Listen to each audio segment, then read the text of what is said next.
Sir ಒಳ್ಳೆ treatment ಕೊಡ್ತಾರೆ. ಅವ್ರು ಏನು ಹೇಳ್ತಾರೆ 100% ಫಾಲೋ ಮಾಡಿ, ಗ್ಯಾರಂಟಿ ರಿಸಲ್ಟ್ ಬರುತ್ತೆ. ಅದು ಯಾಕೆಂದ್ರೆ ಸಾಕ್ಷಿ ನಾನು ಎಷ್ಟು ಕಷ್ಟ ಅನುಭವಿಸಿದ್ದೀನಿ ಗೊತ್ತಾ, ಅದನ್ನು ಹೇಳ್ಬಾರ್ದು, ಅಷ್ಟು ನೋವು ಅನುಭವಿಸಿದ್ದೀನಿ. ಯಾಕಂದ್ರೆ ದುಡ್ಡು ಸೆಕೆಂಡ್ರಿ, ದುಡ್ಡು ಇರುತ್ತೆ ಇಲ್ಲ ಇರಲ್ಲ. ಒಂದ್ಸರಿ ಇಲ್ಲಿ ಬಂದು ಹೋಗಿ, ಸಾರ್ ಚೆನ್ನಾಗಿ ನೋಡ್ತಾ ಇದ್ದಾರೆ, ಒಳ್ಳೆಯ ಟೀಮ್ ಇದೆ, ಅವ್ರು ಹೇಳಿದ್ದು ಫಾಲೋ ಮಾಡಿ 100% ಗ್ಯಾರಂಟಿ ರಿಸಲ್ಟ್ ಆಗುತ್ತೆ. ಅದಕ್ಕೆ ಸಾಕ್ಷಿ ನಾನೇ.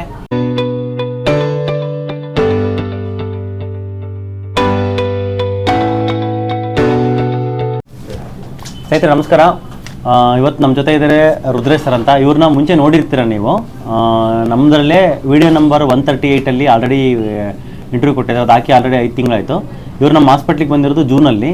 ನಮ್ಮ ಹಾಸ್ಪಿಟ್ಲಿಗೆ ಬಂದು ಒಂದು 2 ಮಂತ್ಸಲ್ಲಿ ಕಡಿಮೆ ಆಯಿತು ಸರ್ ಪೇನು. 3 ಮಂತ್ಸಲ್ಲಿ 3 ಮಂತ್ಸಲ್ಲಿ ಫುಲ್ ನೋವು ಕಡಿಮೆ ಆಗಿತ್ತು. ಅವಾಗ ಅವ್ರದ್ದು ವಿಡಿಯೋ ಮಾಡಿ ಹಾಕಿದ್ವಿ. ಇವಾಗ ಅವರು ಸ್ಪಾಂಡಿಲೋಸಿಸು, ಲಂಬಾರ್ ಸ್ಪಾಂಡಿಲೋಸಿಸ್ ಅಂತ. ನೀವು ಸರ್ವೈಕಲ್ ಸ್ಪಾಂಡಿಲೋಸಿಸ್ಗೆ ಎಲ್ಲ ಕಡೆ ತೋರಿಸಿರ್ತೀರ. ಅವ್ರು ನಿಮಗೆ ಒಂದು ಬೆಲ್ಟ್ ಕೊಟ್ಟಿರ್ತಾರೆ. ಅದು ಹೆಂಗೆ ತಿರುಗಿತಿರ್ತಾರೆ ಅಂದರೆ, ಬಾಡಿ ಯಾರು ಮಾತಾಡ್ತಾರೆ ಇಡೀ ಬಾಡಿ ಸಮೇತ ಹಿಂಗೆ ಬೆಲ್ಟ್ ಸಮೇತ ಹಿಂಗೆ ತಿರುಗ್ತಾ ಇರ್ತೀರ.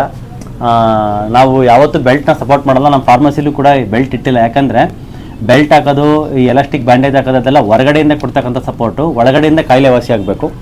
ಸೊ ಒಳಗಡೆಯಿಂದ ಕಾಯಿಲೆ ವಾಸಿ ಆದಾಗ ಯಾವ ಬೆಲ್ಟಿನ ಅವಶ್ಯಕತೆಯೂ ಇಲ್ಲ. ಸೊ ಈ ಬೆಲ್ಟ್ ಇಂಡಸ್ಟ್ರಿ ಅವ್ರು ಮಾಡಿರ್ತಕ್ಕಂಥ ಒಂದು ಇದು ಅಷ್ಟೇ. ಇದು ನಿಮಗೂ ನಾನು ಸಜೆಸ್ಟ್ ಮಾಡೋದು, ಬೆಲ್ಟ್ ಹಾಕೊಳ್ಳೋ ಥರ ಒಂದು ಹ್ಯಾಬಿಟ್ನ ಮಾಡ್ಕೊಳಕ್ಕೆ ಹೋಗ್ಬೇಡಿ. ಬೆಲ್ಟ್ ಹಾಕ್ಕೊತಿದ್ರೆ ಅಂದ್ರೆ ಅರ್ಥ ಬಂದು ಒಳಗಡೆ ಕಾಯಿಲೆ ಇದೆ, ಕಾಯಿಲೆ ವಾಸಿ ಆಗೋವ್ರಿಗೂ ಬಿಡಬೇಡಿ. ಎಲ್ಲಾದರೂ ತೋರಿಸ್ಕೊಳ್ಳಿ, ಯಾರ ಒಂದು ಒಳ್ಳೆ ಡಾಕ್ಟರ್ ಹತ್ರ ತೋರಿಸ್ಕೊಳ್ಳಿ, ನೀಟಾಗಿ ಅದನ್ನ ವಾಸಿ ಮಾಡಿಕೊಂಡು ಬೆಲ್ಟಿಂದ ಮುಕ್ತರಾಗಿ. ಸೊ ಸರ್ವೈಕಲ್ ಸ್ಪಾಂಡಿಲೋಸಿಸ್ಸು ಸಾರ್ಗಿತ್ತು, ಮತ್ತು ಲಂಬಾರ್ ಸ್ಪಾಂಡಿಲೋಸಿಸ್ ಇತ್ತು. ಅದನ್ನು ಕಂಪ್ಲೀಟಾಗಿ ಇವಾಗ ಎಷ್ಟು 100% ಬೆಟರ್ ಆಗಿದೆ. ಇವಾಗ ಅವ್ರಿಗೆ ಆಲ್ಮೋಸ್ಟು ಹಾಸ್ಪಿಟ್ಲಿಗೆ ಬಂದು 8 ತಿಂಗಳಾಯಿತು. 8 ತಿಂಗಳಿಂದ ಇವತ್ತಿಗೆ ಹಾಸ್ಪಿಟ್ಲಿಗೆ ಬಂದು 3 ಮಂತ್ಸಲ್ಲೇ ಕಮ್ಮಿ ಆಯಿತು. ಇವಾಗ ಲಾಸ್ಟ್ 3 ಮಂತ್ಸ್ ಬ್ಯಾಕ್ ಇಲ್ಲಿಗೆ ಬಂದಾಗಲೂ ಅರೌಂಡ್ ನವಂಬರಲ್ಲಿ ಬಂದಾಗಲೂ ಕೂಡ ಅವ್ರಿಗೆ ಪೇಯ್ನೇ ಇಲ್ಲ. ಇವತ್ತು ಬಂದಿರೋದು ಹಾಸ್ಪಿಟ್ಲಿಗೆ ಏನಕ್ಕೆ, ನಾವು ಡಯಟು ಹಿಂಗೆ ಕಂಟಿನ್ಯೂ ಮಾಡೋದಾ ಅಥವಾ ಏನಾದ್ರು ಚೇಂಜಸ್ ಮಾಡೋದಿದೆಯಾ ಅಂತ ಒಂದು ಸಜೆಷನ್ ಕೇಳಕ್ಕೆ ಬಂದಿದ್ದಾರೆ. ಸೊ ಆ ಸಜೆಷನ್ ನಾನು ಹೇಳಿದ್ದೀನಿ. ಅವರ ಒಂದು ವೈಯಕ್ತಿಕ ಅನುಭವ, ಈ ಒಂದು ಪೇಯ್ನ್ ಸ್ಟಾರ್ಟ್ ಆಗಿ ಇವ್ರಿಗೆ ನಮ್ಮ ಹಾಸ್ಪಿಟ್ಲಿಗೆ ಬರೋಕ್ಕೆ 8 ತಿಂಗಳು ಮುಂಚೆ ಪೇಯ್ನ್ ಇತ್ತು. ಅಂದರೆ ಆಲ್ಮೋಸ್ಟ್ 1.5 ವರ್ಷ ಆಗಿತ್ತು ಪೇಯ್ನ್ ಬಂದು. ನಮ್ಮ ಹಾಸ್ಪಿಟ್ಲಿಗೆ ಬಂದು ಒಂದು 8 ತಿಂಗಳು ಎಲ್ಲ ಸೇರಿ ಆಲ್ಮೋಸ್ಟ್ 16 ತಿಂಗಳು. ಇವಾಗ ಹೆಂಗಿದೆ ಅಂತ ಅನುಭವ ಕೇಳೋಣ ಸ್ನೇಹಿತರೆ. ನಮಸ್ಕಾರ ಸರ್. ನಮಸ್ತೆ ಸರ್. ನನ್ನ ಹೆಸರು ರುದ್ರೇಶ್ ಅಂತ. ನಮ್ಮದು ನೆಲಮಂಗಲ. ನಾನು ಪೇನ್ ಬಂದು ಒಂದು 12 ತಿಂಗಳ ಮೇಲೆ ಆಯಿತು. ನಾನು ಇಲ್ಲಿ ಬಂದು 8 ತಿಂಗಳು ನಡೀತಾ ಇದೆ. ಅದಕ್ಕಿಂತ ಮುಂಚೆಗೆ ಒಂದು ನನಗೆ ಪೇನ್ ಬಂತು. ಅಲ್ಲಿ 1 ವರ್ಷ ಮುಂಚೆ ಲೈಟಾಗಿ ಸ್ಟಾರ್ಟ್ ಆಯಿತು. ಅವಾಗೇನು ನಾನು ಕೇರ್ಲೆಸ್ ಮಾಡಿದೆ, ಏನು ಅಷ್ಟೊಂದು ಬೇರಲ್ಲ, ಏನೋ ಮೂವ್ ಎತ್ತಿಕೊಳ್ಳೋದು ಹಿಂಗೆ ಆಯಿತು. ಬತ್ತ ಜಾಸ್ತಿ ಆಯ್ತು ನನಗೆ. ಇಲ್ಲಿ ಬ್ಯಾಕ್ ಪೇನ್ ಫುಲ್ ಜಾಸ್ತಿ ಆಯ್ತು. ಏನೋ ವೆಯ್ಟ್ ಎತ್ತರೆ, ಏನು ಕೆಲಸ ಮಾಡಿದ್ರೆ, ಓಡಾಡಿದ್ರೆ, ನಿಂತ್ಕೊಂಡ್ರೆ ಸಾಕು ಪೇನ್ ಬರೋದು ನನಗೆ. ಸಿಕ್ಕಾಪಟ್ಟೆ ತಿಂದು ನಾನು 3-4 ಆಸ್ಪತ್ರೆ ತೋರಿಸ್ದೆ. ಲಾಸ್ಟ್ ಒಂದ್ಸರಿ ತೋರಿಸಿದ್ಕೆ ಒಂದು 2 ತಿಂಗಳು ನುಂಗೋದು ಮಾತ್ರ ತಿರ್ಗಿ ನೋವು ಬರೋದು. ಇದೇ ಥರ ಆಯಿತು. ಇಲ್ಲಿ ಟ್ರೀಟ್ಮೆಂಟ್ ಸರಿಯಾಗಿ ಕೊಡಲಿಲ್ಲ, ಬೇರೆ ಕಡೆ ಹೋಗೋಣ ಅಂತ ಹೋದೆ ಹೆಂಗಂತವ. ಅಲ್ಲೂ ಒಂದು 2 ತಿಂಗಳು ಕೊಟ್ಟರು. ಏನು ನನಗೆ ಒಂಚೂರು ಏನೂ ಆಗಲಿಲ್ಲ. ಯಾಕಂದರೆ ಮಾತ್ರ ನುಂಗ್ರೆ ಏನು ರಿಕವರ್ ಆಗುತ್ತೆ, ಏನೋ ನುಂಗರು ಆಗ್ಬೇಕಿರ್ತಾನೆ, ಆಗಲಿಲ್ಲ ನನಗೆ. ಇನ್ನೂ ಒಂದ್ಸರಿ 3ನೇ ಸರಿ ಬೇರೆ ಆಸ್ಪತ್ರೆಗೆ ಹೋದೆ. ಅವ್ರು ನೋಡಿದ್ರೆ ಎಲ್ಲಿ ಆಪರೇಷನ್ ಮಾಡ್ಬೇಕು ನಿನಗೆ, ಎಲ್ಲವನ್ನೇನ ಬಜ್ಜಾಗಿದೆ, ಸ್ಕಿಡ್ ಆಚೆ ಇದು ಬಂದಿದೆ, ಆಪರೇಷನ್ ಮಾಡಬೇಕಿಲ್ಲ ಅಂದಾಗ ಆಗಲ್ಲ ಅಂದರು. ಸರ್ ನಾ ಆಮೇಲೆ ಯೋಚನೆ ಮಾಡ್ತಾ ಇದ್ದೆ. ಹಂಗೆ ಒಂದು 15 ದಿನ ಬೆಡ್ ರೆಸ್ಟ್ ತಗೊಂಡೆ ನಾನು. ಡಾಕ್ಟರ್ ಹೇಳಿದ್ಕೆ ಏನು ಕೆಲಸ ಮಾಡ್ತಿಲ್ಲ, ಊಟ ಮಾಡೋದು ಸುಮ್ಮನೆ ಮನೆಗೆ ಹೋದ್ರೆ ಹಿಂಗೆ ಮಾಡ್ತಾ ಇದೆ. ಇನ್ನೊಂದು ವಿಡಿಯೋ ನೋಡಿದೆ ನಾನು, ಯಾವ ಲಾಯರ್ ಅಂತ ಮಂಡ್ಯದರು. ಹಿಂಗೆ ಫೇಸ್ಬುಕ್ ನೋಡ್ಬೇಕಾದ್ರೆ ವಿಡಿಯೋ ಸಿಕ್ತು. ನೋಡಿ ಒಂದ್ಸರಿ ಹೋಗೋಣ ಸಾರ್ ಮೀಟ್ ಮಾಡೋಣ ಅಂತ ಬಂದೆ. ಜೂನಾಗೆಲ್ಲ ನಾನು ಬಂದಿದ್ದೆ ವಿಡಿಯೋ ನೋಡಿ. ಜೂನ್ ಬಂದು ಎಲ್ಲ ಹೇಳಿದೆ ಈ ಥರ. ಓಕೆ ಏನು ಇಲ್ಲ, ಇದು ಮಾರೆ ಸ್ಕ್ಯಾನಿಂಗು ಮಾಡಿದ್ರು. ಒಂದು 3 ಮಂತ್ಸ್ ತಗೊಳ್ಳಿ, 2 ಮಂತ್ಸ್ಗೆಲ್ಲ ಕಮ್ಮಿ ಆಗುತ್ತೆ ಅಂತ ನೀವು ಹೇಳಿದ್ರ. 2 ಮಂತ್ಸ್ಗೆ ಒಂದು 50% ಕಮ್ಮಿ ಆಯ್ತು ನನಗೆ. 3 ಮಂತ್ಸ್ಗೆ 100% ಕಮ್ಮಿ ಆಯಿತು. ಆಯಿತು. ನಾನು ಸಖತ್ ಕಷ್ಟ ಅನ್ಬಿಟ್ಟಿದೆ. ಈ ಪೇನ್ ಯಾರಿಗೂ ಬರಬಾರ್ದು ಅಂತ. ಆಪರೇಷನ್ ಮಾಡಿಲ್ಲದಿಗೆ ಏನು ಆ ಥರ ಆಪರೇಷನ್ ಮಾಡಬೇಡ, ಹಂಗೆ ವಾಸಿ ಆಗೋದೆ ಅಂತ ನೋಡೋಣ ಅಂದಾಗ ನಿಮ್ಗೆ ಸಿಕ್ತು. ತುಂಬ ಧನ್ಯವಾದ ಸರ್. ನೀವು ಹಿಂಗೆ ಮಾಡ್ತಾ ಇದ್ರೆ ಎಷ್ಟೋ ಜನ ಆಪರೇಷನ್ ಮಾಡಿ ಸಕ್ಸಸ್ ಆಗಿಲ್ಲ. ನಾನು ನೋಡಿದ್ದೀನಿ ಬೇಜಾರು ಜನ. ಏನೋ ಆಪರೇಷನ್ ಮಾಡಕ್ಕೆ ಹೋಗಿ ಏನೋ ಒಂದು ಆಗಿ ತಿರ್ಗಾ ಅವ್ರು ನಡೆದಿಲ್ದಂಗೆ ಆಗಿದೆ. ನಾನು ನೋಡಿದ್ದೀನಿ. ಮನೆಗೆಲ್ಲ ಬೇಡ ಆಪರೇಷನ್ ಮಾಡೋದೇ ಬೇಡ ಅಂದಾಗ ನಮ್ಮ ರಿಲೇಷನ್ 2-3 ಥರ ಆದರು. ಮಂಡಿ ನೋವಿಗೆ ಆಪರೇಷನ್ ಮಾಡಿ ಅವ್ರ ಕಾಲೇ ಹೋಯ್ತು. ಒಬ್ಬರಿಗೆ ಬ್ಯಾಕ್ ಪೇನ್ ಆಯಿತು, ಅವ್ರಿಗೂ ಆಪರೇಷನ್ ಮಾಡಿ ಅವರು ಡೆಡ್ ಆದ್ರು. ಯಾಕಂದ್ರೆ ಅದು ಏನೋ ಮಾಡಕ್ ಹೋಗಿ ಏನೋ ಆಯ್ತು, ಸರಿ ಆಪರೇಷನ್ ಮಾಡಿಲ್ಲ. ಆ ಥರ ಮನೆಗೆಲ್ಲ ಆಪರೇಷನ್ ಮಾಡೋದು ಬೇಡ ಅಂದರು. ಇಷ್ಟು ದಿನ ಅಂತ ಸುಮ್ಮನೆ ಇರೋದು, ನೋಡೋಣ ಅಂತ ನಿಮ್ಮ ವಿಡಿಯೋ ನೋಡ್ಬಿಟ್ಟು ಎಷ್ಟೋ ರಿವ್ಯೂ ನೋಡಿ ಬಂದೆ ನಾನು ನಿಮ್ಗೆ ನೋಡೋಣ ಅಂತ. ಒಳ್ಳೇದಾಯ್ತು ಸರ್, ನಿಮ್ಮಿಂದ ತುಂಬ ಒಳ್ಳೇದಾಯಿತು. ಹಿಂಗೆ ಮಾಡ್ತಾ ಇದ್ದೀವಿ. Thank you sir, thank you. ನಿಮಗೆ ಆಪರೇಷನ್ ಮಾಡ್ಬೇಕಂತ ಹೇಳಿದಾಗ ನಿಮ್ಮ ಯಾಕೆ ಇದೆಲ್ಲ ನೋಡಿದ್ರೆ ನಿಮ್ಗೆ ಬೇಡ ಅನ್ನಿಸ್ತಾ? ಹೌದು ಸರ್, ಈ ಆಪ್ರೇಷನ್ ನಮ್ಮ ರಿಲೇಷನ್ ಇಬ್ರು ಮೂರು ಆಯ್ತಲ್ಲ, ಏನೋ ಮಾಡೋಕೆ ನನ್ನ ಲೈಫ್ ಹಿಂಗಾದ್ರೆ ಮುಂದೆ ಜೀವನ ಹೆಂಗೆ ಅಂತ. ಯಾಕೆಂದರೆ ಈ ನರ ಮೂಳೆ ಆಪ್ರೇಷನ್ ಮಾಡ್ತಾರೆ, ಅದು ಕರೆಕ್ಟ್ ಡಾಕ್ಟರ್ ಗೊತ್ತಿ ಮಾಡಿದ್ರೆ ಪರವಾಗಿಲ್ಲ.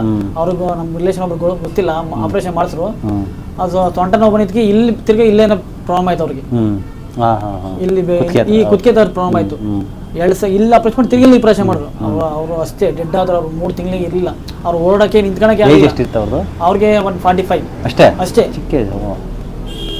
45 ಆಗಿತ್ತೇನೋ ಅವ್ರಿಗೆ. ಅದೇ ಎಲ್ಲ ಬಿದ್ದಿ ಅವ್ರಿಗೆ ಆಗಿದ್ದು, ಸೊಂಟ ನೋವು ಆಗಿದ್ದು. ತಿರ್ಗಿ ಅವ್ರು ಆ ಸೊಂಟ ಆಪರೇಷನ್ ಮಾಡ್ರು, ಒಂದು 6 ತಿಂಗಳು ರೆಸ್ಟ್ ಮಾಡ್ರು, ಕೂತಿತ್ತವ ಅಲ್ಲೇ. ತಿರ್ಗಾ ಇಲ್ಲಿ ನೋವು ಬಂತು. ಅಲ್ಲಿ ನೋವು ಬಂದ್ರೆ ನೋಡಿದ್ವಲ್ಲ ನಾವೆಲ್ಲ ಆಪರೇಷನ್ ಮಾಡಲ್ಲ ಅಂತ. ನೀವು ನಮ್ಮ ಹಾಸ್ಪಿಟ್ಲಿಗೆ ಬಂದು 2 ತಿಂಗಳಲ್ಲಿ ಅರ್ಧ ಕಮ್ಮಿ ಆಯ್ತು. ಅರ್ಧ ಆಗಿ ಸರ್, 50% ಕಮ್ಮಿ ಆಗಿದೆ. 3 ತಿಂಗಳಿಗೆ 100% ಕಡಿಮೆ. 100% ಟೋಟಲ್ ಎಷ್ಟು ಸರಿ ಬಂದಿದ್ದಾರೆ ನಮ್ಮ ಹಾಸ್ಪಿಟ್ಲಿಗೆ? ಇದು 5ನೇ ಸರಿ ಬರ್ತೀನಿ. ಅಂದ್ರೆ 4 ಸರಿ ಬಂದಿದ್ರಲ್ಲ? 4 ಸರಿ ಬಂದಿದ್ದಾರೆ.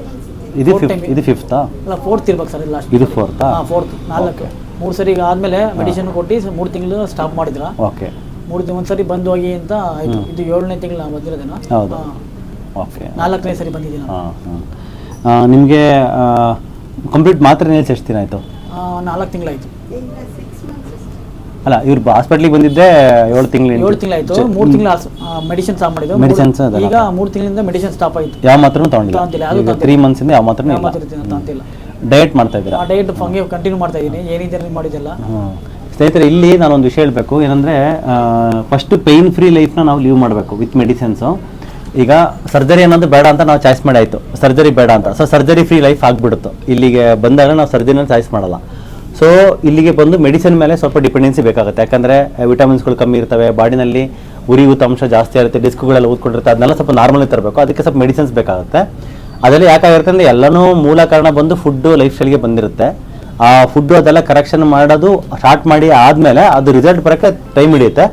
ಅಷ್ಟರೊಳಗಡೆ ನಮ್ಮದು ಇವಾಗೇನು ಆಲ್ರೆಡಿ ಆಗಿರೋ ಡ್ಯಾಮೇಜ್ನ ರಿಕವರಿ ಮಾಡೋದಕ್ಕೆ, ರಿವರ್ಸ್ ಮಾಡೋದಕ್ಕೆ ನಾವು ಸ್ವಲ್ಪ ಮೆಡಿಸಿನ್ ಮೇಲೆ ಡಿಪೆಂಡೆಂಟ್ ಆಗಬೇಕು, ಮೆಡಿಸಿನ್ಸ್ ಮತ್ತು ಸಪ್ಲಿಮೆಂಟ್ಸ್ ಮೇಲೆ. ಸೊ ನೀವು ಮೆಡಿಸಿನ್ಸ್ ಮೇಲೆ ಸಪ್ಲಿಮೆಂಟ್ಸ್ ಮೇಲೆ ಡಿಪೆಂಡೆಂಟ್ ಆಗಿದ್ರಿ. ಫಸ್ಟು ಪೇಯ್ನ್ ಫ್ರೀ ಆಗಬೇಕು. ಅಂದರೆ ಮಾತ್ರೆ ತೊಗೊಂಡ್ರೆ ಪೇಯ್ನ್ ಇಲ್ಲಂಗೆ ಇರಬೇಕು. ನೀವು ಫಸ್ಟ್ ಮಾತ್ರೆ ತೊಗೊಂಡು ಇಂಜೆಕ್ಷನ್ ತೊಗೊಂಡು ಫಸ್ಟು 2 ಮಂತ್ಸ್ 50% ಪೇಯ್ನ್ ಕಡಿಮೆ ಆಯಿತು. ಆಮೇಲೆ 1 ಮಂತಲ್ಲಿ ಕಂಪ್ಲೀಟ್ 100% ಪೇಯ್ನ್ ಕಡಿಮೆ ಆಯಿತು.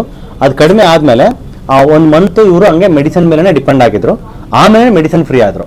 ಸೊ ಯಾರೇ ಆದರೂ ಮೆಡಿಸಿನ್ ತೊಗೊಳ್ತಾ ಇರ್ತಕ್ಕಂಥವ್ರಿಗೆ ಒಂದು ಸಂದೇಶ ಏನಂದರೆ, ಮಾತ್ರೆ ಫಸ್ಟು ಸರ್ಜರಿ ಫ್ರೀ ಆಗಬೇಕು, ಆಮೇಲೆ ಪೇಯ್ನ್ ಫ್ರೀ ಆಗಬೇಕು, ಆಮೇಲೆ ಲಾಸ್ಟಿಗೆ ಮೆಡಿಸಿನ್ ಫ್ರೀ ಆಗಬೇಕು. ಇವಾಗ ಇವ್ರು ಬಂದಿರೋದು ನಾನು ಡಯಟ್ ಫ್ರೀ ಆಗ್ಬೋದಾ ಅಂತ, ಡಯಟ್ ಮಾಡ್ತಿದ್ದೆ, ಡಯಟ್ ಬಿಡ್ಬೋದಾ ಅಂತ ಕೇಳ್ಕೊಂಡಿದ್ರು. ಡಯಟ್ ಅಂತಂದ್ರೆ ಇವರು ನೀವು ಮಾಡ್ತಿರೋದು ಇಂಟರ್ಮಿಟೆಂಟ್ ಫಾಸ್ಟಿಂಗು. ಅಂದರೆ 12 o'clock ಒಂದು ಊಟ, ರಾತ್ರಿ 7 ಗಂಟೆಗೆ ಒಂದು ಊಟ. ಅದು ತುಂಬ ಪಾಪ್ಯುಲರು, ಎಸ್ಪೆಷಲಿ US UK ನಲ್ಲಂತೂ ತುಂಬ ಪಾಪ್ಯುಲರು ಇಂಟರ್ಮಿಟೆಂಟ್ ಫಾಸ್ಟಿಂಗು. ಹಂಗಂತ ಅಲ್ಲಿ ಸರ್ಜರಿನೂ ಪಾಪ್ಯುಲರು. ಅಮೆರಿಕದಲ್ಲಿ ಒಂದೊಂದು ಚಿಕ್ಕ ಚಿಕ್ಕ ವಿಷಯಕ್ಕೆ ಸರ್ಜರಿ ಮಾಡ್ತಾರೆ. ನಮಗೆ ಬುದ್ಧಿ ಇರಬೇಕು, ಯಾವುದನ್ನು ತಗೋಬೇಕು ಯಾವುದನ್ನು ತಗೋಬಾರ್ದು ಅಂತ. ಅಲ್ಲಿ ಸರ್ಜರಿ ಪಾಪ ಅಂದ ತಕ್ಷಣ ಸರ್ಜರಿಲಿ ತಂದುಬಿಟ್ಟು ನಾನು ಕಲ್ತ್ಕೊಂಡು ಸರ್ಜರಿ ಮಾಡ್ತಾ ಇರೋದಲ್ಲ. ಅಲ್ಲಿ ಡಯಟ್ ಇದೆ, ಮಾಡ್ತಾ ಇದ್ದಾರೆ. ಇದರಿಂದ ಅಲ್ಲಿ 200 kg 300 kg ವೆಯ್ಟ್ ಇರೋರೆಲ್ಲ 100 kg 150 kg ವೆಯ್ಟ್ ಲಾಸ್ ಮಾಡ್ಕೊಂಡು ಚೆನ್ನಾಗಿದ್ದಾರೆ. ಸೊ ಅಷ್ಟೋ ಕಾರ್ಯಗಳು ವಾಸಿ ಮಾಡ್ಕೊಂಡ್ರೆ. ಈ ಥರ ಅಲ್ಲಿ ಒಂದು separate set of healing doctors ಇದ್ದಾರೆ. ಅವರೆಲ್ಲ ಈ ಥರ ಡಯಟ್ ಮೇಲೆ ಫೋಕಸ್ ಮಾಡ್ತಾರೆ. ಡಯಟ್ ಲೈಫ್ ಸ್ಟೈಲ್ ಮೇಲೆ ಫೋಕಸ್ ಮಾಡಿ ಕಾಯಿಲೆ ಎಲ್ಲ ವಾಸಿ ಮಾಡ್ಕೊಳೋದು. ಸೊ ಈ ಥರ ನಾವು ಅವ್ರ ಇಂಟರ್ಮಿಟೆಂಟ್ ಫಾಸ್ಟಿಂಗ್ ನಾವು ಮಾಡ್ತಾ ಇರುವಾಗ ಪ್ರತಿಯೊಬ್ಬರು ಕೂಡ ಹೆಲ್ತಿ ಆಗಿರೋರು ಕೂಡ ಇಂಟರ್ಮಿಟೆಂಟ್ ಫಾಸ್ಟಿಂಗ್ ಮಾಡ್ಬೋದು. ಹೆಲ್ತಿ ಆಗಿರೋರು ಮಾಡ್ತಾ ಹೋದರೆ ಅವ್ರಿಗೆ ಹಂಗೆ ಹೆಲ್ತ್ ಕಂಟಿನ್ಯೂ ಆಗುತ್ತೆ. ಇವಾಗ BP ಶುಗರು ಇದ್ದರೂ ವಾಸಿ ಆಗುತ್ತೆ. BP ಶುಗರು ಇಲ್ದಿರೋರು ಅವ್ರ ಲೈಫ್ ಟೈಮ್ BP ಶುಗರ್ ಬರೋದೇ ಇಲ್ಲ ಇಂಟರ್ಮಿಟೆಂಟ್ ಫಾಸ್ಟಿಂಗ್ ಮಾಡೋದ್ರ ಮುಖಾಂತರ. ಇವಾಗ ನಿಮಗೆ ಪೈನ್ ಹೋಗಿದೆ, ಈ ಪೈನ್ ಲೈಫ್ ಟೈಮ್ ಬರೋದೇ ಇಲ್ಲ. ಹಂಗಂತ ಇವಾಗ ನೀವು ಡಯಟಲ್ಲಿ 3 ಹೊತ್ತು ಊಟ ಮಾಡ್ಬೋದು. ಬಟ್ ಮೇನ್ ನಮ್ದು ಅವಾಯ್ಡ್ ಮಾಡೋ ಐಟಮ್ಸ್ ಇದೆಯಲ್ಲ, ಟೀ ಕಾಫಿ ಹಾಲು ಮೊಸರು ಗೋಧಿ, ಅವನ್ನ ಅಟ್ಲೀಸ್ಟ್ ಪರ್ಮನೆಂಟ್ ಒಂದು 3 years ಅಂತ ಕಂಪ್ಲೀಟ್ ಸ್ಟಾಪ್ ಮಾಡಿ. ಅದನ್ನ ಅಷ್ಟು ಅವಾಯ್ಡ್ ಮಾಡ್ಬಿಟ್ಟು. ಮುಂಚೆ ಕುಡಿತಿದ್ರಲ್ಲ ಇಲ್ಲಿ? ಚಪಾತಿ ಎಲ್ಲ ತಿಂತಾ ಇದ್ರು. ಚಪಾತಿ ತಿಂತೀನಿ. ಓಕೆ. ಸೊ ಇವನ್ನ ನಾವು ಅವಾಯ್ಡ್ ಮಾಡ್ಕೊಳ್ಳೋದೇ ಮೇಯ್ನ್ ನಮಗೆ ಡಯಟ್ ಆಗುತ್ತೆ. ಅದನ್ನ ಬಿಟ್ಟು ನೆಕ್ಸ್ಟ್ ಬಂದು ಎಷ್ಟಾಗುತ್ತೋ ಅಷ್ಟನ್ನು ನಾವು ವಾರಕ್ಕೊಂದಿನ ಅಲ್ಲಿ 15 ದಿನಕ್ಕೊಂದಿನ ಒಂದು ಸ್ವಲ್ಪ ಉಪವಾಸ ಮಾಡೋದು. ಯಾಕಂದರೆ ಉಪವಾಸ ಮಾಡಿದಾಗ ನಮ್ಮ ಬಾಡಿ ಇನ್ನೂ ನೆಕ್ಸ್ಟ್ ಲೆವೆಲ್ ಕ್ಲೀನ್ ಆಗುತ್ತೆ. ಅಲ್ಲಿವರೆಗೆ ಆಗಿರ್ತಕ್ಕಂಥ ವಾರದಲ್ಲಿ ಆಗಿರ್ತಕ್ಕಂಥ ಸ್ವಲ್ಪ ಡೆಬ್ರೀಸ್ ಬಾಡಿ ಒಳಗೆ ಸೇರ್ಕೊಂಡಿರೋ ವೇಸ್ಟ್ ಎಲ್ಲ ಸ್ವಲ್ಪ ಬಾಡಿ ರೆಸ್ಟ್ ಸಿಕ್ಕಾಗುತ್ತೆ. ವೇಸ್ಟೇಜ್ ಎಲ್ಲ ಆಚೆ ಹೋಗ್ಬಿಟ್ಟು. ಸೊ ಜೊತೆಗೆ ಇಂಟರ್ಮಿಟೆಂಟ್ ಫಾಸ್ಟಿಂಗು ವಾರದಲ್ಲಿ ಒಂದು 4-5 ದಿನ ಮಾಡ್ಕೊಂಡು 3 ಹೊತ್ತು ಊಟ ಮಾಡ್ಕೊಂಡು ಇರ್ಬೋದು, ತೊಂದರೆ ಇಲ್ಲ. ಈ ಥರ 3 ಹೊತ್ತು ಮಾಡ್ಬೋದು, ತೊಂದರೆ ಇಲ್ಲ. ಬೆಳಗ್ಗೆ ತಿಂಡಿ ಮಧ್ಯಾಹ್ನ ಊಟ ರಾತ್ರಿ ಊಟ ಮಾಡ್ಬೋದು. ಬಟ್ ಏನಂತಂದರೆ ಒಂದು 3 ದಿನ ಆ ಥರ ಮಾಡಿ, ಒಂದು 3 ದಿನ ಇಂಟರ್ಮಿಟೆಂಟ್ ಫಾಸ್ಟಿಂಗ್ ಮಾಡಿ, ವಾರದಾಗೆ ಅಥವಾ 15 ದಿನಕ್ಕೊಂದ್ಸರಿ ಏಕಾದಶಿ ಆ ಥರ ಟೈಮಲ್ಲಿ ಒಂದಿನ ಉಪವಾಸ ಮಾಡ್ಕೊಂಡು 24 hours. ಈ ಚಪಾತಿ ಎಲ್ಲ ಸ್ಟಾಪ್. ಇವಾಗ ಲಾಯರ್ ವಿಡಿಯೋ ಹೇಳಿದ್ರಲ್ಲ, ಸರ್. ಅವ್ರದ್ದು ಅಲ್ಲೇ ಟ್ರೀಟ್ಮೆಂಟ್ ಕೊಟ್ಟು ಕಳಿಸಿನೇ ಅವ್ರಿಗೆ 1.5 ವರ್ಷ ಹತ್ತಿರ ಆಗ್ತಾ ಬಂತು. ಇಲ್ಲಿವರೆಗೂ ತುಂಬ ಚೆನ್ನಾಗಿದ್ದಾರೆ ಅವರು. ಅವ್ರು ಯಾವ ಮೆಸೇಜ್ ಮಾಡ್ತಾ ಇರ್ತಾರೆ, ತುಂಬ ಚೆನ್ನಾಗಿದ್ದೀವಿ ಸರ್, ಏನು ತೊಂದರೆ ಇಲ್ಲ, ಮೆಸೇಜ್ ಚೆನ್ನಾಗಿದ್ದಾರೆ ಅಂತ. ಜೊತೆಗೆ ಅವರು ಇವಾಗ ಏನು ಡಯಟ್ ಅಂದರೆ ಅದೇ ದಿನಕ್ಕೆ 3 ಊಟ ಮಾಡ್ತಾರೆ, ವಾರಕ್ಕೆ ಒಂದಿನ 15 ದಿನಕ್ಕೆ ಒಂದ್ಸರಿ ಉಪವಾಸ ಮಾಡ್ಕೊತಾರೆ. ಬಟ್ ಅವಾಯ್ಡ್ ಮಾಡೋ ಅಂಶಗಳನ್ನ ಕಂಪ್ಲೀಟ್ ಅವಾಯ್ಡ್ ಮಾಡಿದ್ರೆ, ಅವ್ರು ಅಷ್ಟೇ ಅವಾಯ್ಡ್ ಮಾಡಿಲ್ಲ, ಅವ್ರ ಹಸ್ಬೆಂಡ್ ಅವಾಯ್ಡ್ ಮಾಡಿದ್ದಾರೆ, ಅವ್ರ ಅತ್ತೆಮ್ಮ ಅವಾಯ್ಡ್ ಮಾಡಿದ್ರೆ, ಅವರೆಲ್ಲರಿಗೂ ಶುಗರು BP ಎಲ್ಲನೂ ಕಂಟ್ರೋಲ್ ಆಗಿದೆ. ಅವ್ರ ಹಸ್ಬೆಂಡ್ಗೆ ಸ್ವಲ್ಪ ಚೆನ್ನಾಗಿ ಫಿಟ್ ಆಗಿದ್ದಾರೆ ಇವಾಗ. ಸೊ ಇದು ಆಗಿರೋ ಬೆನಿಫಿಟ್ಸ್. ನೀವು ಹಿಂಗೆ ಆಗಿದ್ರೆ ನಿಮ್ಮ ಮಿಸಸ್ ಕೂಡ ಅವರು ಕೂಡ ಡಯಟ್ ಮಾಡಿದ್ದಾರೆ. ಅದನ್ನು ಒಬ್ಬರು ಮಾಡ್ತಾ ಇದಾರೆ ಅಂದ್ರೆ, ಈಗ ನೋಡಿ, ಕೆಟ್ಟ ಗುಣಗಳು ಇನ್ನೊಬ್ರಿಗೆ ಹರಡ್ತಾವೆ, ಒಳ್ಳೆ ಗುಣಗಳು ಇನ್ನೊಬ್ರಿಗೆ ಹರಡ್ತಾರೆ. ನಾವು ಕೆಟ್ಟ ಗುಣ ನಮ್ಮಲ್ಲಿಲ್ಲ, ಒಳ್ಳೆ ಗುಣ ಇನ್ನೊಬ್ರಿಗೆ ಹರಡ್ಬಿಡುತ್ತೆ. ಈಗ ನಾವು ಡಯಟ್ ಮಾಡ್ತೀವಿ, ನಾವು ಆರೋಗ್ಯವಾಗಿದೆ ಅಂದ್ರೆ ಪೇರೆಂಟ್ಸ್ ಮಾಡ್ತಾರೆ, ಎಷ್ಟಾಗುತ್ತೆ ಅಷ್ಟು, ಒಂದು 5% ಆದ್ರೂ ಮಾಡ್ತಾರೆ. ಇವಾಗ ನಮ್ಮ ಮನೆ ನಾವು ಸಕ್ಕರೆನ ತಗೊಂಡೋಗಿಲ್ಲ ಅಂದ್ರೆ ಅವ್ರು ಟೀ ಕಾಫಿ ಮಾಡುವಾಗ ಆಬ್ವಿಯಸ್ಲಿ ಬೆಲ್ಲನ ಹಾಕೊಂತಾರೆ ಪೇರೆಂಟ್ಸ್. ಈಗ ಗೋಧಿನ ತಗೊಂಡೋಗಿಲ್ಲ ಅಂದ್ರೆ ಚಪಾತಿ ಬದಲು ರೊಟ್ಟಿ ಮಾಡ್ಕೊಂತಾರೆ, ಈ ತರ ಬರುತ್ತೆ. ಸೊ ಹಂಗಾಗಿ ಈ ತರ ಸರ್, ನಿಮಗೆ ಮುಖ್ಯವಾಗಿ ಮೆಡಿಸಿನ್ ಫ್ರೀ ಆಗಿ ಇವಾಗ 3 months ಆಗಿದೆ. 3 ತಿಂಗಳಿಂದ ಕಂಪ್ಲೀಟ್ ಆಗಿ ಮೆಡಿಸಿನ್ಸ್ ಒಂದು ಮಾತ್ರ ತಗೊಂಡಿಲ್ಲ, ಬೇಕಾಗಿಲ್ಲ, ಅದು ಅವಶ್ಯಕತೆ ಇಲ್ಲ ಇವಾಗ. So it is very good. ಮತ್ತೆ ನಿಮ್ಮ ವೆಯ್ಟ್ ಲಾಸ್ ಯಾವ ತರ ಆಗಿದೆ ಸರ್? ಸರ್ ಫಸ್ಟ್ 2 ತಿಂಗಳು ವೆಯ್ಟ್ ಲಾಸ್ ಆಗಿಲ್ಲ, ಸ್ವಲ್ಪ ಆಗಿತ್ತು, ಒಂದು 3 kg ಆಗಿತ್ತು. 3 kg ಇದೆ ಸ್ಟಾರ್ಟಿಂಗ್? 72 ಇದೆ. 72ಗೆ 2 monthsಗೆ ಒಂದು 3 kg ಅಷ್ಟೇ ಕಮ್ಮಿ ಆಗಿದ್ದು. ತಿರ್ಗಾ 3ನೇ ತಿಂಗಳು ಬಂದಾಗ ಒಂದು 4 kg ಕಮ್ಮಿ ಆಗಿದ್ದು. ಈ ಡಯಟ್ ಮಾಡಿದಾಗಿಂದ ಸ್ಟಾಪ್ ಮಾಡಿದಾಗಿಂದ ನಾನು 12 kg ಕಮ್ಮಿ ಆಗಿದೆ. 12 kg ಕಮ್ಮಿ ಆಗಿದೆ. ಮುಂಚೆ ಎಷ್ಟಿದ್ರಿ, ಇವಾಗ ಎಷ್ಟಾಗಿದ್ರಿ? ಮುಂಚೆ 72 ಇದೆ, ಈಗ 60 kg ಆಗಿದೆ. ಎಲ್ಲರೂ ಸಣ್ಣ ಸಣ್ಣಾಗಿ ಮನೆ ಇದೇ ಡಯಟ್ ಮಾಡಬೇಡ, ನೋಡಕ್ಕಾಗಲ್ಲ ಅಂತ ಮನೆಗೆಲ್ಲ ಅಮ್ಮ ಎಲ್ಲ ಹೇಳ್ತಾ ಇದ್ರು. ಸರಿ ಒಂದ್ಸರಿ ಅಂದ್ರೆ ದಪ್ಪ ಇರೋರು ಆರೋಗ್ಯವಾಗಿರ್ತಾರೆ ಅಂತ ಅರ್ಥ. ಅದು ಬರೀ ಫ್ಯಾಟ್ ಅಷ್ಟೇ, ಫ್ಯಾಟ್ ಲಾಸ್ ಆಗಿರುತ್ತೆ, ಮಸಲ್ಸ್ ಅಲ್ಲಿ ಹಂಗೆ ಇರುತ್ತೆ. ಇವಾಗ ನಾವು ಇನ್ನು ಚೆನ್ನಾಗಿ ಕಾಣ್ಬೇಕಂದ್ರೆ ಸ್ವಲ್ಪ ಮಸಲ್ ಬೆಳೆಸ್ಬೇಕು. ಎಕ್ಸರ್ಸೈಸ್ ಮಾಡ್ಬಿಟ್ಟು ಸೂರ್ಯ ನಮಸ್ಕಾರ ಅಥವಾ body weight exercise, push-ups, squats ಮಾಡ್ಬಿಟ್ಟು ಎಕ್ಸರ್ಸೈಸ್ ಮಾಡಿದ್ರೆ ಇವಾಗ ಸ್ವಲ್ಪ ಮಸಲ್ಸ್ ಬರುತ್ತೆ, ಫಿಟ್ ಆಗಿ ಕಾಣ್ತೀರಿ. ಇವಾಗ ದಪ್ಪ ಆಗ್ಬೇಕಂತ ನಾವು ಫ್ಯಾಟ್ ನ ಗೈನ್ ಮಾಡಿದ್ರೆ ಅದು ಹೆಲ್ಪ್ ಆಗಲ್ಲ. ಬಾಡಿನಲ್ಲಿ ಫ್ಯಾಟ್ ಲಾಸ್ ಯಾವತ್ತು ಒಂದು 10% ಅಥವಾ 15% ಫ್ಯಾಟ್ ಇದ್ರೆ ಬಾಡಿಲಿ ಅದ್ರೊಳಗಡೆನೆ ಇರಬೇಕು. ನಾವು ದಪ್ಪ ಕಟ್ಬೇಕಂತ 25-30% ಮಾಡ್ತಾ ಹೋದ್ರೆ ಅವ್ರು ದಪ್ಪ ಕಾರಣದ ಜೊತೆಗೆ ಆ ಫ್ಯಾಟ್ ಅಲ್ಲಿ ಬರೋ ಕಾಯಿಲೆಗಳೆಲ್ಲ ಬಂದ್ಬಿಡ್ತವೆ. ಹಂಗಾಗಿನೇ ಇವಾಗ ನೀವು ಆಕ್ಚುಲಿ ಕರೆಕ್ಟ್ ಆಗಿದ್ದೀರಾ. ನಿಮ್ಮ ಹೈಟಿಗೆ 60-62 kg ಯುವರ್ ಫಿಟ್ ಸರ್. ನಾವು ಆಕ್ಚುಲಿ ನಿಮಗೆ ನೋಡಿ ನಮಗೆ ಖುಷಿ ಆಗ್ತಾಯಿದೆ, ಯಾಕಂದ್ರೆ ನೀವು ಇಷ್ಟು ಚೆನ್ನಾಗಿ ಶಿಸ್ತಿಂದ ಮಾಡಿ ಈ ಒಂದು ಸರ್ ಯಾವುದೋ ಒಂದು ಪದವಿ ತಗೊಳೋದು ಸಾಧನೆ ಅಲ್ಲ. ನಮ್ಮ ಅನಾರೋಗ್ಯಕ್ಕೆ ಹೋಗಿರ್ತಕ್ಕಂಥ ನಮ್ಮ ದೇಹನ ಮತ್ತೆ ನಾವು ಏನು ಬಾಡಿ ಮೇಲೆ ಒಂದು ಕಟ್ ಮಾಡಿಸ್ಕೊಂಡಂಗೆ, ಒಂದು ನೈಫ್ ಹಾಕಿಸ್ಕೊಂಡಂಗೆ ನಾರ್ಮಲ್ ಲೆವೆಲ್ ತರ್ತೀವಿ ನೋಡ್ರಿ, ಅದು ಸಾಧನೆ. ಅದನ್ನ ಛಲದಿಂದ ಮಾಡ್ಬೇಕು ನಾವು ಅಷ್ಟೇ. ನೀವು ಅದನ್ನ ಮಾಡಿದ್ರಲ್ಲ, ಅದು ತುಂಬ great sir. Hats off to you, congratulations ನಿಮಗೆ ಅದು ಮಾಡಿದ್ದಕ್ಕೆ. ಸೊ ನಿಮ್ಮ ಕಂಪ್ಲೀಟ್ ಅನುಭವ ಅವಾಗಿಂದ ಇವಾಗಿನವರೆಗೂ ಒಂದೆರಡು ಸೆಂಟೆನ್ಸ್ನಲ್ಲಿ ಹೇಳೋದಾದ್ರೆ ಹೆಂಗೆ ಹೇಳ್ತೀರಾ? ನಮಸ್ಕಾರ, ರುದ್ರೇಶ್ ಅಂತ. ಸಾರ್ ಒಳ್ಳೆ ಟ್ರೀಟ್ಮೆಂಟ್ ಕೊಡ್ತಾರೆ. ಅವ್ರು ಏನು ಹೇಳ್ತಾರೆ 100% ಫಾಲೋ ಮಾಡಿ, ಗ್ಯಾರಂಟಿ ರಿಸಲ್ಟ್ ಬರುತ್ತೆ. ಅದು ಯಾಕೆಂದ್ರೆ ಸಾಕ್ಷಿ ನಾನು ಎಷ್ಟು ಕಷ್ಟ ಅನುಭವಿಸಿದ್ದೀನಿ ಗೊತ್ತಾ, ಅದನ್ನು ಹೇಳ್ಬಾರ್ದು, ಅಷ್ಟು ನೋವು ಅನುಭವಿಸಿದ್ದೀನಿ. ಯಾಕಂದ್ರೆ ದುಡ್ಡು ಸೆಕೆಂಡ್ರಿ, ದುಡ್ಡು ಇರುತ್ತೆ ಇಲ್ಲ ಇರಲ್ಲ. ಒಂದ್ಸರಿ ಇಲ್ಲಿ ಬಂದು ಹೋಗಿ, ಸಾರ್ ಚೆನ್ನಾಗಿ ನೋಡ್ತಾ ಇದ್ದಾರೆ, ಒಳ್ಳೆಯ ಟೀಮ್ ಇದೆ, ಅವ್ರು ಹೇಳಿದ್ದು ಫಾಲೋ ಮಾಡಿ 100% ಗ್ಯಾರಂಟಿ ರಿಸಲ್ಟ್ ಆಗುತ್ತೆ. ಅದಕ್ಕೆ ಸಾಕ್ಷಿ ನಾನೇ. ತುಂಬ ಧನ್ಯವಾದ. Okay sir, thank you sir. Thank you sir. Thank you madam.